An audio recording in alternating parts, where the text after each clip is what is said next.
allez, sérieusement, en cas de censure du gouvernement, de blocage institutionnel, Emmanuel Macron devrait-il démissionner? Plusieurs voix montent au créneau. Je vous propose d'écouter Charles de Courson, député du groupe Liberté Indépendant Outre-mer et Territoire. C'est le groupe LIOT.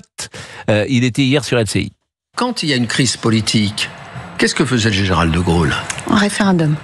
Soit un référendum, c'est une démission. Mais un référendum ne résoudra pas notre affaire. Voilà. Et lui, il a eu le courage de démissionner. Donc vous appelez à la démission d'Emmanuel Macron? Ah ben je dis, c'est au président. Qui est à l'origine du chaos politique? C'est bien le président de la République, lorsqu'il a fait cette dissolution que même ses propres amis n'ont pas comprise. Je vous propose d'écouter Jean-François Copé. Il est le maire des Républicains de Meaux. Il était hier sur BFM. Il n'y a plus qu'une solution pour résoudre le problème. Qu'une seule. C'est une nouvelle élection présidentielle. Il faut qu'elle soit anticipée parce que il y a que Emmanuel Macron qui ne s'est pas rendu compte. Mais il va bien falloir qu'à un moment ou un autre, ses amis ou ceux qui l'aiment bien le lui disent. Il ne s'est pas rendu compte qu'il ne peut pas tenir jusqu'en 2027. Bon, mais c'est pas possible. Ça, c'est curieux. D'ailleurs, on pourrait l'appeler Jean-François Copé, parce que c'est quand même très étrange qu'un ancien ministre de la République, maire de Meaux, demande la destitution, en tout cas demande le départ du président de la République. Je suis pas sûr, pour tout vous dire, que ce soit une bonne chose. Il me semble que quel que soit ce qu'on pense d'Emmanuel Macron, il est légitime, il a été élu, et si les personnalités importantes commencent à réclamer son départ, je suis pas sûr que ce soit une bonne chose pour le bien commun. Sébastien Chenu, député du Rassemblement national, toujours sur ce thème.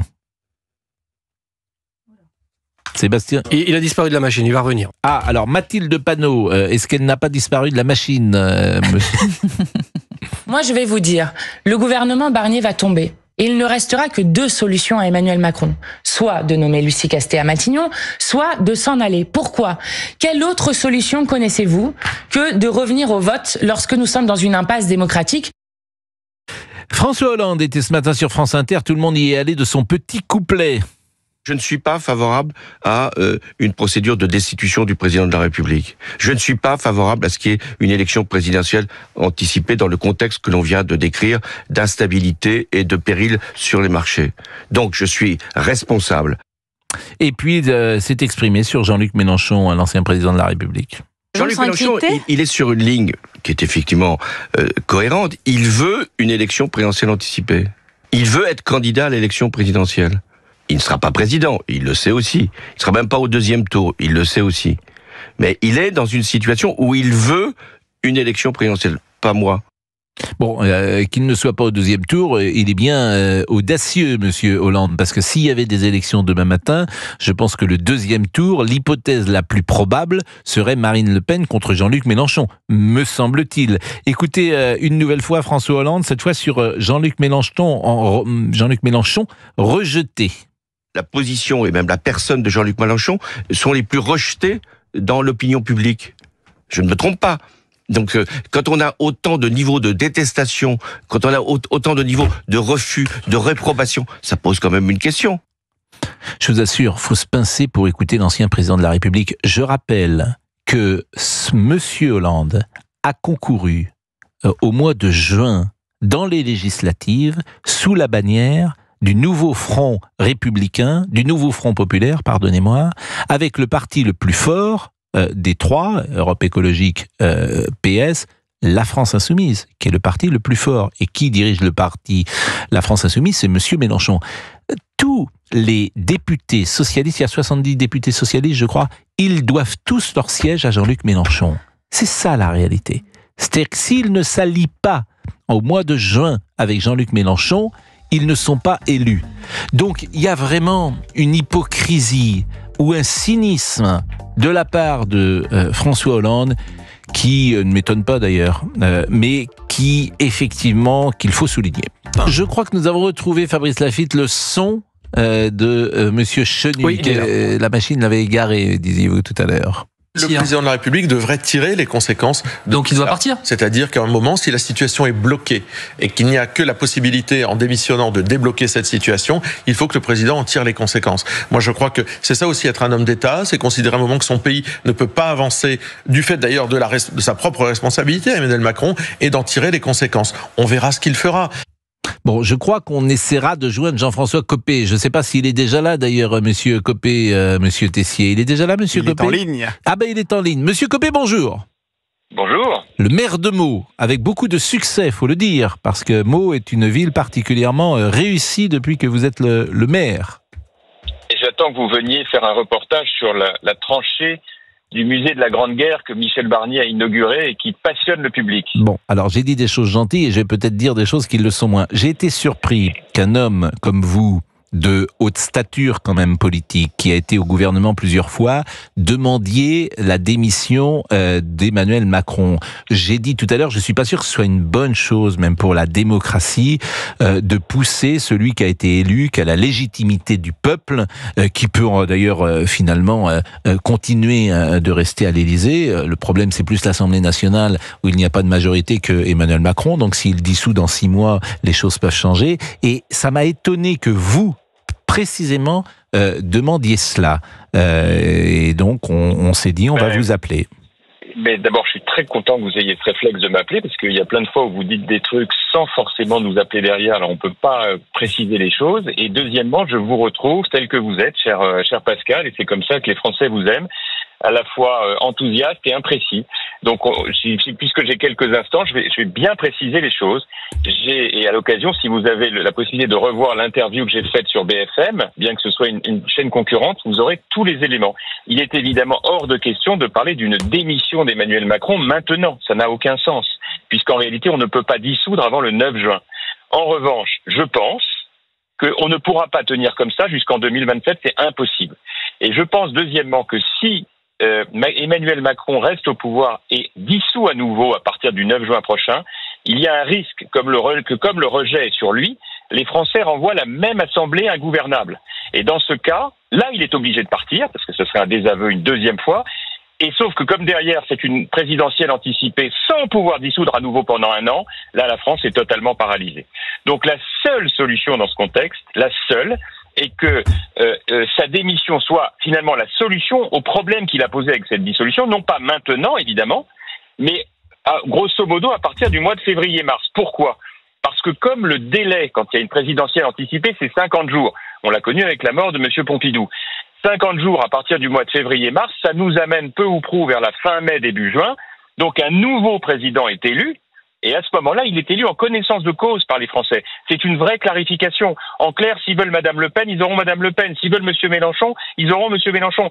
S'ils veulent un responsable de la droite de gouvernement, ils auront un responsable de la droite du gouvernement. Et à ce moment-là, une nouvelle dissolution est possible. On remet les choses dans le bon ordre et on repart à ce moment-là de l'avant, plutôt que de traîner dans cette situation épouvantable jusqu'en 2027, ce qui en fait va générer forcément une crise financière, une crise sociale très violente. Voilà.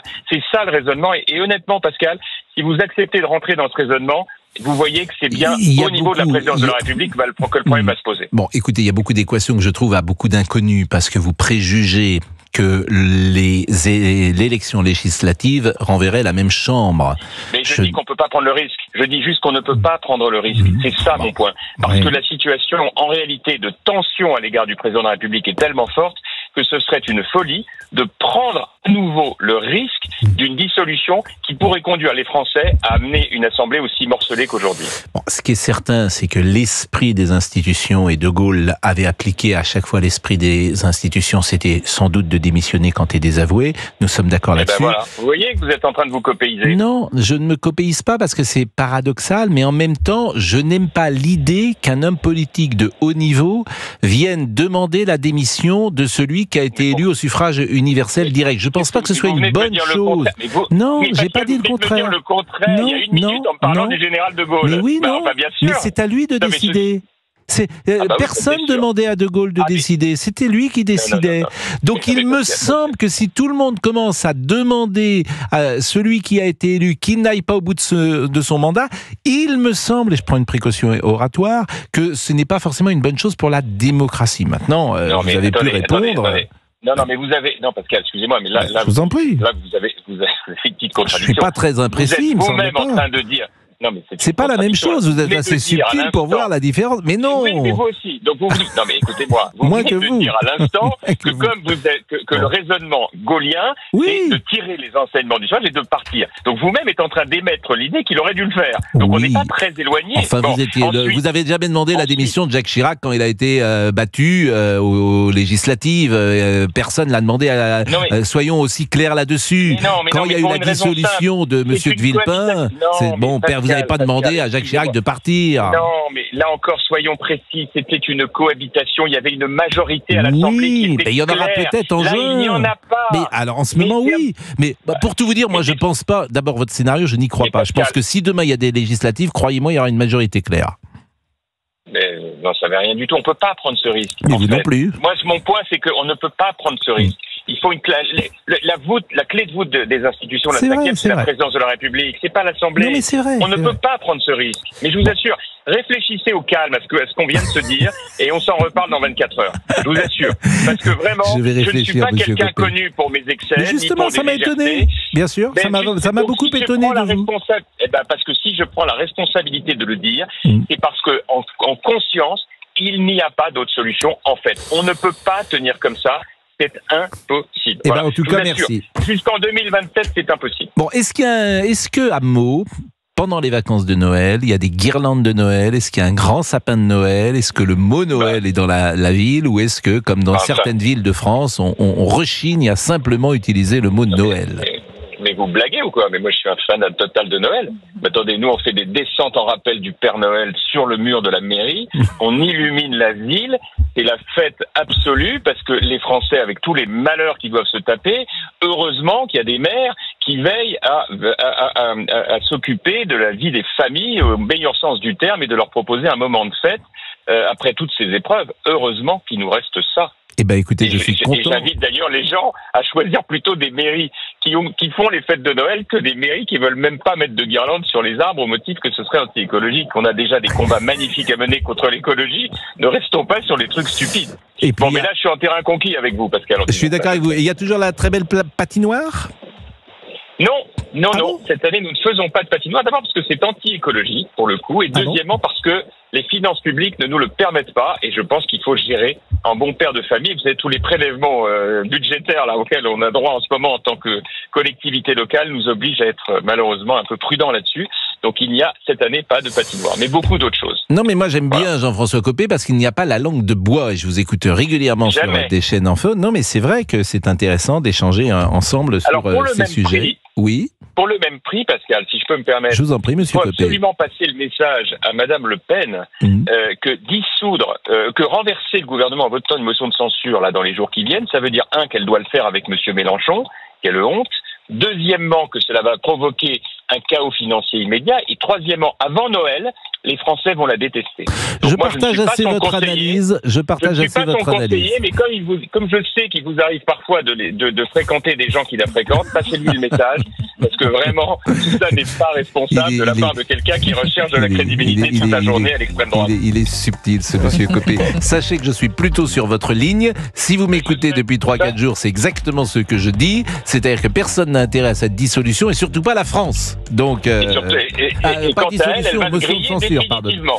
Elle va se griller définitivement. Oui, je pense, je rejoins votre analyse. Donc, voyez-vous. On ne peut pas dire qu'on veut être devenu honorable, comme elle le fait depuis des mois, mettre des cravates quand on est député RN, dire qu'on aime les animaux et les enfants, et dans le même temps mettre le pays par terre. Ça, il y a une incohérence. Bon, en même temps, elle pourrait vous répondre que c'est pas elle qui a décidé de la dissolution. Mais j'entends ce que vous dites et ça, moi non plus, ça, je vous le confirme. Bon, merci. Ça c'est sûr. Bon, ça serait bien que monsieur Copé vienne un jour, pourquoi pas dans le studio, il était venu déjà, et puis il y a toujours échangé avec évidemment les auditeurs sur l'avenir politique. Eh bien, on vous invite. Tiens, il est 11h45. Merci Jean-François Copé. Merci beaucoup. Il est 11h50. Donc, il y a un débat qui va s'organiser entre les auditeurs au sujet d'Emmanuel Macron et de sa présence à l'Élysée. Au moment où je vois que Marc Menant est en train d'arriver en régie. Monsieur Menant, qui sera tout à l'heure présent pour les destins, ces destins qui ont fait l'histoire. Bonjour Monsieur Menant, je vous salue. Ces destins qui ont fait l'histoire. Je ne sais pas si vous avez commencé par le vôtre. Ah, mais il ne vaut pas le vôtre. On n'avait pas assez de place pour raconter votre histoire. Bien sûr, mais tout à l'heure, nous en parlerons. Donc, vous parlez notamment, évidemment, de Jeanne d'Arc, de Christophe Colomb, de Léonard de Vinci. Bien sûr, autant de noms que notre ami allez. Olivier Guénec. Vous embêtez pas. La reine Margot. Allez, non, franchement, on va pas commencer. La non. reine Margot qui dégrafait son corsage, bien sûr. Jean de La Fontaine, Napoléon Bonaparte. Je viens pour me faire humilier, moi aussi. Ludwig van Beethoven, Victor Hugo, Marie Curie, bien évidemment, et Antoine de Saint-Exupéry. Mais on en parlera tout à l'heure. Voilà. Alors, pour le moment, on est avec Nicolas et on est avec Françoise. Alors, je pense qu'il y a un pour et un contre. C'est bien À peu cela ? près, oui, c'est à peu près ça. On peut aller vers Nicolas, tout d'abord. Nicolas, il est pour ou il est contre ? Il est pour une démission. Pour une démission. Nicolas, vous habitez où ? À Lyon. À Lyon. Ça se passe bien ? Ça se passe, écoutez, plutôt pas trop mal. Bon, vous avez quel âge ? 53 ans, Vous êtes un électeur de droite, de gauche ? plutôt à droite. Plutôt à droite. Vous avez voté Emmanuel Macron lors du au deuxième tour de l'élection présidentielle, au deuxième tour, ou Marine Le Pen ? Marine Le Pen. Ah oui, donc bien à droite. Et alors, donc là, vous souhaitez une démission d'Emmanuel Macron, ce qui est plutôt logique, finalement, c'est votre logiciel qui parle. Alors, mon logiciel, c'est pas un logiciel extrémiste, c'est un logiciel, je dirais, de contestation, d'abord par rapport à ce qu'a fait la droite depuis à peu près 25 ans, c'est-à-dire pas grand-chose, et surtout pas en ligne par rapport à ses valeurs initiales. Moi, mon constat, il est relativement simple. Monsieur Macron a déjà 6 mois de retard. Lorsqu'on fait 14% aux élections européennes, on doit simplement en tirer les conséquences et prendre ses clics et ses claques. Ça, c'est la première chose. Deuxième chose, lorsqu'on est surnommé le Mozart de la finance, avoir augmenté le déficit budgétaire de 1000 milliards d'euros en 7 ans, c'est simplement catastrophique. Si ce monsieur était dans le privé, il l'a été, vous êtes dans le meilleur des cas, vous êtes viré. Mais la décence, c'est la démission. On parle de décence. Oui, mais bon, là on peut en discuter pendant des heures. Je le disais tout à l'heure, la logique gaullienne, effectivement, c'est quand tu es désavoué, tu t'en vas. Mais tout le monde n'est pas le général de Gaulle. Et il y a une autre logique qui contredit cela, c'est la logique de l'élection au suffrage universel et de sa légitimité. Il a été élu pour 5 ans. Je ne remets pas en cause, je ne remets pas du tout en cause sa légitimité. Non. Si vous demandez sa démission, c'est une manière de remettre en cause quand même, Nicolas. Non, je tire un trait par rapport à un constat. Mais oui, mais le constat, c'est 2 élections différentes. Je veux dire, vous comparez une élection européenne avec une élection présidentielle, c'est pas la même chose. Non, je parle simplement d'un socle. Il a un socle à 14% dans le meilleur des cas. Nous sommes d'accord, mais il a été élu pour 5 ans. Donc moi, j'entends tout ce que vous dites. C'est pour ça que ça m'ennuie toujours, parce que si on commence à remettre en cause ceux qui ont été élus au nom de certains, de certains arguments, je suis pas certain, ce que je disais à Monsieur Copé tout à l'heure, que ce soit une bonne chose. Mais c'est pas moi qui dois, a priori, entamer la conversation avec vous, c'est davantage Françoise. Françoise, vous êtes contre la démission. Alors moi, je suis tout à fait contre la démission, considérant que M. Macron a été élu démocratiquement à un certain moment. Il y a certes maintenant des difficultés dues à la dissolution, puisque justement, malheureusement pour lui, il a tenu compte des élections européennes et il a voulu redonner la parole un petit peu aux Français. Bon, il a juste omis que la majorité des députés ne savaient même pas lire, la plupart. Il y en a certains qui ne savent ni lire ni écrire. Alors, quand on fait référence, ça me fait rire, à la logique gaullienne. Alors, la logique gaullienne, il y a un problème. Certes, pour certaines élections, le général de Gaulle a donné sa démission. Mais enfin, c'est oublier que quand il y a eu un certain problème, le général de Gaulle n'a pas hésité à faire appel à l'article 16 ou au général Massu.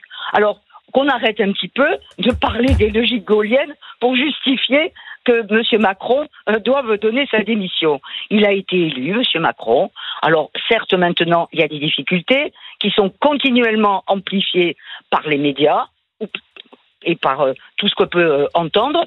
Donc, le pauvre Macron, moi je ne suis pas macroniste, je n'ai pas voté pour M. Macron, et lors des dernières élections, je n'ai pas voté non plus pour Mme Le Pen, parce que quelque part, il faut quand même voter pour des gens qui sont crédibles et qui ne disent pas certaines choses. Mais vous avez et qui voté, font le alors contraire. vous n'avez pas voté. Je suis allée voter parce que ça c'était un devoir. Vous avez J'ai voté blanc. Voilà, malheureusement pour moi, mais je ne pouvais pas voter ni pour l'un ni pour l'autre. Qui les dernières fois où j'ai pu, je me suis reconnue dans certains trucs, c'était pour François Fillon. Donc oui, effectivement, donc vous n'avez plus voté depuis 2007. Je suis allée voter, mais je vote blanc. 2012. Voilà. Non, 2017, je dis n'importe quoi. Voilà. Bon, Françoise, vous appelez d'où ? J'appelle depuis Toulouse. Depuis Toulouse. Depuis Toulouse. Bon, écoutez, merci de ce mini débat qui s'est mis en place. Vous ne croyez pas qu'il faudrait quand même un petit peu arrêter ces débats ? Quand j'entends M. Copé aussi, il y a d'autres choses plus importantes. Mais là, maintenant, vous êtes tous en train de parler et pouvoir d'achat et valeur. Moi, ce sont des mots qui maintenant m'insupportent. Ça suffit maintenant. Pourquoi ? Tout le monde est prêt. Mais parce que, quelque part, moi, ce qui me gêne, c'est qu'on ne dit pas vraiment la vérité aux gens. Alors restez avec nous parce qu'il est 11h56 et ce que vous dites est intéressant et on vous entend après-midi. Vous avez complètement raison. Okay. On va entendre Françoise dans une seconde qui habite de Toulouse. Hier soir, qu'est-ce qui s'est passé à l'Élysée ? Il y a eu la remise des prix Talents des Cités. Et Delphine Ernotte, qui est la présidente de France Télévisions, elle était hier soir à l'Élysée pour cette remise des talents des cités, pardonnez-moi. Et c'est vrai que c'est une vidéo qui a beaucoup tourné sur les réseaux sociaux parce qu'elle est d'une obséquiosité et d'une flagornerie avec le président de la République qui font que la séance est malaisante, comme on dit. Et on parle vraiment d'une courtisanerie comme rarement je l'ai entendu. La présidente de France Télévisions, écoutons-la. D'abord, merci beaucoup de nous accueillir. C'est un grand honneur pour le Talent des Cités. Dire aussi que c'est aussi beaucoup de stress pour ceux qui vont monter sur scène. Si ça peut vous rassurer, c'est du stress pour les remettants aussi. Moi, je suis pas timide, mais il n'y a qu'une personne qui vraiment me met parfois en difficulté pour de bonnes raisons. C'est le président de la République. Donc j'ai essayé de conserver, de chasser ma timidité en dépit de votre présence gracieuse. C'est vrai que c'est étonnant. Ce niveau quand même de responsabilité, cette dame qui est présidente de France Télévisions et qui est capable comme ça, à ce niveau de courtisanerie, moi je suis tout à fait surpris. On était avec Françoise juste avant 12h et Françoise parlait d'Emmanuel Macron. Elle disait qu'elle n'avait pas voté Emmanuel Macron, mais lorsque est arrivé le flash, vous disiez Françoise que les mots pouvoir d'achat ont une certaine valeur pour vous et vous trouviez que dans l'espace médiatique, ils étaient galvaudés. C'était ça le sens de ce que vous vouliez nous dire ? Et ce que je veux, bien sûr, tout le monde a envie d'avoir un pouvoir d'achat correct, j'entends bien. La seule chose, c'est que tout le monde, n'importe quelle phrase, maintenant, on va dire le pouvoir d'achat. Et on ne sait pas très bien ce à quoi on fait référence. Mais pourquoi vous dites ça, veut dire quoi ? C'est très clair. Non, c'est pas si clair que ça. Ça veut dire quoi ? Le montant, le salaire que l'on peut avoir à dépenser, ou sa retraite, enfin peu importe selon son statut, ou alors pour beaucoup d'autres, toute la manne qu'il aurait dispensée en aide de toutes sortes. Mais je trouve que quand vous regardez, vous comptez le nombre de fois où on va parler du pouvoir d'achat. Alors tout le monde a l'impression, on va entendre Marine Le Pen, je veux défendre le pouvoir d'achat. Oui, mais tout le monde veut défendre Pardonnez-moi, mais je ne comprends pas ce que vous voulez dire précisément. Ce que je veux dire précisément, c'est que quelque part, il faudrait un petit peu arrêter d'avoir toujours ce mot à la bouche et dire ce que les gens peuvent dépenser. Quel est le salaire ? C'est la même chose. Non, c'est pas la même chose. C'est pas tout à fait la même chose. Un pouvoir comme si non, je trouve que c'est pas tout à fait la même chose. Parce que vous êtes en train de dire que les gens n'ont pas leur pouvoir d'achat. Je suis désolée. Il y a beaucoup de gens qui ont quand même beaucoup plus. Françoise, on peut savoir par exemple. Je suis malheureusement retraitée. Si, malheureusement, parce que ça veut dire que j'ai quand même de la bouteille. Oui. Bon, c'est une belle expression. Je me suis arrêtée de travailler, j'avais 64 ans. Et on peut connaître le montant de votre retraite ? Écoutez, je n'en sais rien parce que maintenant, comme j'ai tellement de... Non, je suis dans les retraites qui sont aisées, bien sûr. mais je ne. Là, vous, par exemple, vous vous apprêtez à célébrer Noël, vous allez faire Noël peut-être en famille, je ne sais pas si vous avez des enfants. Comme beaucoup de personnes, je vais faire Noël en famille. Et le budget, par exemple, cadeau, vous allez faire attention ou vous dépensez sans compter? Ah non, j'ai toujours dans ma vie, j'ai toujours fait attention, donc je continuerai à faire attention. Mais c'est pas une question de pouvoir d'achat, c'est une question de faire les choses comme vous serez comme elles doivent autour de la table faites. Vous serez combien autour de la table le soir de Noël? On devrait être entre 8 et 10. Ah oui, c'est pas mal quand même. 8 et 10. La famille proche et les enfants. Et combien d'enfants vous avez? J'ai 3 enfants. Et il y a des petits-enfants? Et j'ai la chance d'avoir des petits-enfants, effectivement. Quel âge ils ont, les petits-enfants? Les petits-enfants, elles ont entre 1 an et 10 ans. Ah oui, donc on croit encore au Père Noël. Mais quoi, 1 an, à mon avis... Ah oui, mais il faut toujours y croire. Bah écoutez, il faut toujours y croire, de toute façon. C'est la magie de Noël, mais il faudrait peut-être... Enfin, il faut pas l'oublier. C'est quand même une très jolie... La magie de Noël, c'est une très jolie fête. Et quelque part, il faut également lui redonner le côté religieux que certains ont tendance à vouloir oublier et nous faire oublier. Donc moi je suis pour les crèches dans les villes, bien sûr, parce que ça, quelque part, ce sont les racines chrétiennes de mon pays, et que j'espère que tout le monde pourra avoir la joie d'en voir un petit peu partout en France. Eh ben écoutez, Jésus est né en Provence, on va trouver cette chanson que nous aimons, et effectivement je souscris à tout ce que vous avez dit. Est-ce que vous irez peut-être, on pourra faire un duplex, cher monsieur Guenec, avec Rovaniemi peut-être ces prochains jours, avec Rovaniemi? Avec grand plaisir, mais il faut que je connaisse la personne avant. Non, Rovaniemi, c'est une ville. Oh. C'est la ville du Père Noël. Excusez-moi. C'est monsieur Rovaniemi. J'ai compris, Romaniemi, d'accord. Non, d'accord. Oui, c'est la ville du Père Noël. C'est loin, j'imagine. Oui. Bah, c'est dans les pays scandinaves. Bah oui, c'est pas en Afrique noire que le Père Noël habite. Mon empreinte carbone. Non, bah oui, donc un petit duplex, je vous ai dit, on peut l'appeler. Rovaniemi, c'est je pense que c'est Rovaniemi. Je vais vérifier. Rovaniemi, je pense que c'est en Finlande, mais je ne suis pas sûr. C'est Rovaniemi, c'est voilà, c'est la capitale de la Laponie, au nord de la Finlande. Rovaniemi, c'est là où habite le Père Noël. Très bien. Et je souhaiterais qu'on fasse un duplex avec lui. Eh ben avec grand plaisir. La pause à tout de suite.